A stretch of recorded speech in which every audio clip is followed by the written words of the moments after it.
ರಾಜಕಾರಣಿಗಳ ದಡ್ಡತನಕ್ಕೆ ಅಭಿವೃದ್ಧಿ ಕುಂಠಿತವಾಗ್ತಾ ಇದೆ. ಬೆಂಗಳೂರಿಗೆ ಎಐ ಅವಶ್ಯಕತೆ ಇದೆ ಅಂತ ಹೇಳಿ ಕುಪೇಂದ್ರ ರೆಡ್ಡಿ ಹೇಳಿಕೆಯನ್ನ ಕೊಟ್ಟಿದ್ದಾರೆ. ಮೈಸೂರಿನಲ್ಲಿ ತಂತ್ರಜ್ಞಾನ ಪರಿಣಿತ ಕುಪೇಂದ್ರ ರೆಡ್ಡಿಯವರು ಆಡಿರುವಂತಹ ಮಾತಿದು. ಬೆಂಗಳೂರಿನಲ್ಲಿ ರಸ್ತೆ, ವಿದ್ಯುತ್, ನೀರಿನ ಸಮಸ್ಯೆಗಳಿದ್ದಾವೆ. ಪ್ರತಿ ವರ್ಷ 3 ಕೋಟಿ ಜನ ಉದ್ಯೋಗ ಅರಸಿ ರಾಜ್ಯ ರಾಜಧಾನಿಗೆ ಬರ್ತಾರೆ. ಪರಿಹಾರ ಬೇಕು ಅಂದ್ರೆ ರಾಜಕಾರಣಿಗಳು ಒಗ್ಗೂಡಬೇಕು. ಎಲ್ಲ ಪಕ್ಷದ ರಾಜಕಾರಣಿಗಳು ಪಕ್ಷವನ್ನ ಮರೆತು ಪಕ್ಷ ಭೇದವನ್ನ ಬದಿಗಿಟ್ಟು ಒಂದುಗೂಡಿದ್ರೆ ಎಲ್ಲವನ್ನೂ ಕೂಡ ಸರಿಪಡಿಸುವುದಕ್ಕೆ ಸಾಧ್ಯ ಅಂತ ಹೇಳಿ ಸಿಎಂ, ಡಿಸಿಎಂ ಎಚ್.ಡಿ. ಕುಮಾರಸ್ವಾಮಿ, ಕೇಂದ್ರ ಸಚಿವ ಅಶ್ವಿನಿ ವೈಷ್ಣವ್, ನಿತಿನ್ ಗಡ್ಕರಿ, ವಿ ಸೋಮಣ್ಣ, ವಿಪಕ್ಷ ನಾಯಕ ಆರ್ ಅಶೋಕ್ ಇವರೆಲ್ಲರಿಗೂ ಕೂಡ ಟ್ಯಾಗ್ ಮಾಡಿ ಟ್ವೀಟ್ ಮಾಡಿದ್ದಾರೆ. ಈ ಬಗ್ಗೆ ಕುಪೇಂದ್ರ ರೆಡ್ಡಿ ಅವರನ್ನ ನಮ್ಮ ಪ್ರತಿನಿಧಿ ರವಿ ಪಾಂಡವಪುರ ಮಾತನಾಡಿಸಿದ್ದಾರೆ. ನೋಡೋಣ. ಮಾಜಿ ಸಂಸದರು ಹಾಗೂ ಬೆಂಗಳೂರಿನ ಬಗ್ಗೆ ಸಾಕಷ್ಟು ಕನಸುಗಳನ್ನು ಇಟ್ಕೊಂಡಿರುವಂತಹ, ಮಾಹಿತಿ ಹಾಗೂ ತಂತ್ರಜ್ಞಾನದಲ್ಲಿ ತನ್ನದೇ ಛಾಪು ಮೂಡಿಸಿರುವಂತಹ ಕುಪೇಂದ್ರ ರೆಡ್ಡಿ ಅವರಿದ್ದಾರೆ. ನಾನು ಅವ್ರನ್ನ ಮಾತಾಡಿಸ್ತಾ ಹೋಗ್ತೀನಿ. ಸರ್, ಬೆಂಗಳೂರಿನ ಅಭಿವೃದ್ಧಿ ಬಗ್ಗೆ ಸರ್ ಸಾಕಷ್ಟು ಚರ್ಚೆಗಳಾಗ್ತಿದೆ ಸರ್.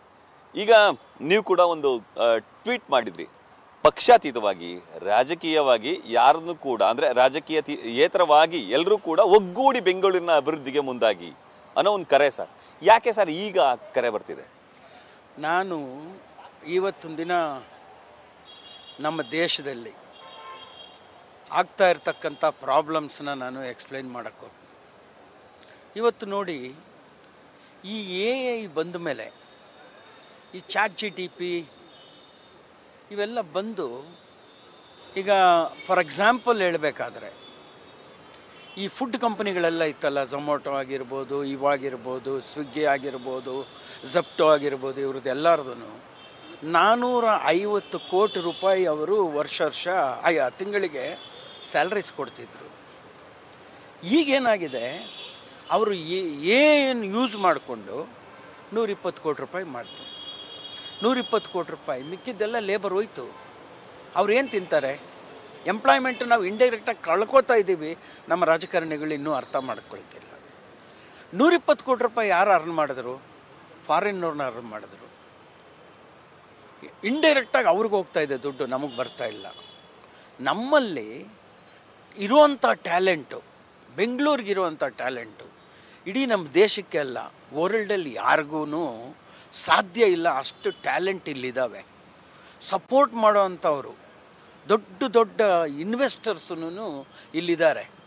ಆದರೆ ನಮ್ಮ ಕೈಲಿ ಅದನ್ನು ಇದು ಮಾಡ್ಕೊಳ್ಳಿಕ್ಕೆ ಆಗ್ತಿರ್ಲಿಲ್ಲ. ಈಗ ಏನಾಗಿದೆ, ನಿಮಗೆ ಬ್ರಿಟಿಷ್ ಕಲೋನಿಯಲ್ ಆಗಿತ್ತಲ್ಲ, ಅದು ಏನು? ಬ್ರಿಟಿಷ್ ಕಲೋನಿಯಲ್ನಲ್ಲಿ ಏನಾಗಿತ್ತು, ನಮ್ಮ ದೇಶದನ್ನೆಲ್ಲ ಲೂಟ್ ಮಾಡ್ಕೊಂಡು ಹೋದರು. ನಮ್ಮ ದೇಶದಲ್ಲಿ ಬಿಟ್ಟಿದ್ದೇನು, ನಮ್ಮವ್ರು ದುಡ್ದಿತ್ತು, ಅವ್ರು ಎತ್ಕೊಂಡು ಹೋಗಿದ್ದು. ಈ KGF ಆಗಿರ್ಬೋದು, ಇದರಲ್ಲಾಗಿರ್ಬೋದು, ಎಲ್ಲ ಕಡೆನೂ ಅವ್ರು ಲೂಟ್ ಮಾಡ್ಕೊಂಡೋದ್ರು. ನಾವು 1,40,00,000 140 ಕೋಟಿ ಜನ ಇರೋವಂಥವ್ರು, ಬಿಲೋ 21 ಇಯರ್ಸು 43% ಇದ್ದೀವಿ. 60 ಕೋಟಿ ಜನ ಪ್ರತಿ ವರ್ಷ ಡಿವೈಡೆಡ್ ಬೈ 20, ಪ್ರತಿ ವರ್ಷ 3 ಕೋಟಿ ಜನ ಉದ್ಯೋಗಕ್ಕೆ ಬರ್ತಾರೆ. ಆ 3 ಕೋಟಿ ಜನ ಉದ್ಯೋಗನ ನಾವು ಎಲ್ಲಿಂದ ಸೃಷ್ಟಿ ಮಾಡ್ತೀವಿ? ಈಗ ಬೆಂಗಳೂರನ್ನ ತಗೊಳ್ಳಿ, 2004ರಿಂದ ಇವತ್ತಿನವರೆಗೆ 330 ಕಿಲೋಮೀಟ್ರಿಂದ ನಮ್ಮದು 880 ಸ್ಕ್ವೇರ್ ಕಿಲೋಮೀಟ್ರ್ ಬೆಳೆದಿದೆ. ಇವತ್ತು 880 ಸ್ಕ್ವೇರ್ ಕಿಲೋಮೀಟ್ರ್ ಬೆಳೆದಿದ್ರೆ ನಮಗೇನಾಗಿದೆ ಕಷ್ಟ?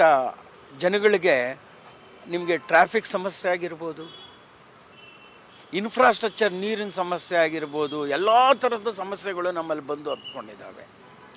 ಇವತ್ತು ಇಂಥ AI ಯುಗದಲ್ಲಿ ಪಾಲಿಟಿಕ್ಸನ್ನು ಬಿಟ್ಟು, ಅಪೋಸಿಷನ್ ಮಾಡೋದನ್ನು ಬಿಟ್ಟು ಎಲ್ಲರೂ ಒಟ್ಟಿಗೆ ನಮ್ಮ ರಾಜ್ಯಕ್ಕಾಗಿ 5 ವರ್ಷ ದುಡಿದ್ರೆ ಇಡೀ ಕಂಟ್ರಿಯಲ್ಲಿ ನಾವು ನಂಬರ್ 1 ಪ್ಲೇಸಲ್ಲಿರ್ತೀವಿ. ಅದರಿಂದ ಒಂದು ರೋಡು ಯಾವುದು 360 ಡಿಗ್ರಿ ಬೆಂಗಳೂರಿಗೊಂದು ರೋಡು, ಒಳಗಡೆಗೆ ನೀವು ಒಂದು ಇನ್ಫ್ರಾಸ್ಟ್ರಕ್ಚರು, ಟ್ರಾಫಿಕ್ ಸ್ಪೀಡನ್ನು ಹೆಚ್ಚಿಸುವಂಥದ್ದು, ಏರ್ಪೋರ್ಟ್ಗೆ ಹೋಗುವಂಥದ್ದೊಂದು ಒಳ್ಳೆ ಫ್ಲೈಓವರ್ ಆದರೂ ಮಾಡಿ, ಟನಲ್ ಆದರೂ ಮಾಡಿ, ನಮ್ಗೆ ಗೊತ್ತಿಲ್ಲ, ನೀವು ತೀರ್ಮಾನ ತಗೊಳ್ಳಿ.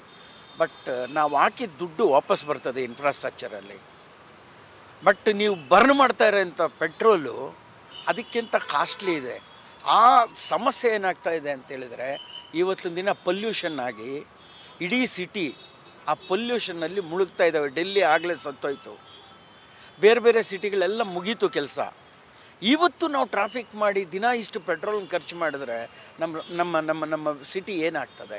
2004ಕ್ಕೆ ಮುನ್ನ ಸರ್ ಈ ಸಿಲಿಕಾನ್ ಸಿಟಿ ಈ ಕಾನ್ಸೆಪ್ಟ್ ಬರೋಕ್ಕೆ ಮುಂಚೆ ಒಂದಷ್ಟು ಬೆಂಗಳೂರಿನ ಬಗ್ಗೆ ಕಾನ್ಸೆಪ್ಟ್ಗಳಿದ್ದು ಸರ್. ಬಟ್ ಈಗ ಸಾಕಷ್ಟು ಅಭಿವೃದ್ಧಿ ಆಗಿದೆ. 2004ರಿಂದ IT BT ಸೆಕ್ಟರ್ಗೆ ಇಡೀ ದೇಶದಲ್ಲೇ ಅಥವಾ ಇಡೀ ವರ್ಲ್ಡ್ ತಿರುಗಿ ನೋಡೋ ಲೆವೆಲ್ಗೆ ಬೆಂಗಳೂರು ಬಂದಿದೆ ಸರ್. ಬಟ್ ಇಂಥ ಸಂದರ್ಭದಲ್ಲಿ ಪ್ರತಿ ವರ್ಷ ನೀವು ಹೇಳೋ ಹಾಗೆ ಬೆಂಗಳೂರಿಗೆ ಪಾಪ್ಯುಲೇಷನ್ ಕೂಡ ಜಾಸ್ತಿ ಆಗ್ತಿದೆ, ಜನಸಂಖ್ಯೆ ಕೂಡ ಜಾಸ್ತಿ ಬರ್ತಿದೆ, ಉದ್ಯೋಗ ಅರಸಿ ಬರ್ತಿರೋದು. ಇದಕ್ಕೆಲ್ಲ ಪರಿಹಾರ ಏನು ಸರ್ ಹಾಗಾದ್ರೆ? ನೋಡಿ, 2004ರ ಮೇಲೆ ಬಂದಂಥ ಸಿಚುಯೇಷನ್ ಬೆಂಗಳೂರಿಗೆ, ಅಲ್ಲಿ ಸಾಫ್ಟ್ವೇರ್ ಇತ್ತು, ನಮ್ಮಲ್ಲಿ ಇಂಟೆಲಿಜೆನ್ಸ್ ಇದ್ದರು. ನಾವು ಯಾವುದು ಸಾಫ್ಟ್ವೇರು, ಕಂಪ್ಯೂಟ್ರು, ಫೋನು ಯಾವುದೂ ಇಲ್ಲ ನಮ್ಮದು ಅನ್ನೋದು. ಎಲ್ಲ ಬಂದಿದ್ದು ಬೇರೆ ಕಂಟ್ರಿಯವರು ಬಂದು ಇಲ್ಲಿ ನಮ್ಮ ಬ್ರೈನ್ ಉಪಯೋಗಿಸ್ಕೊಂಡು ದುಡ್ಡು ಮಾಡ್ಕೊಂಡು ಹೋದರು. ಇವತ್ತು ಬಂದಿರೋದು ಅಂಥ ವ್ಯವಸ್ಥೆ ಅಲ್ಲ.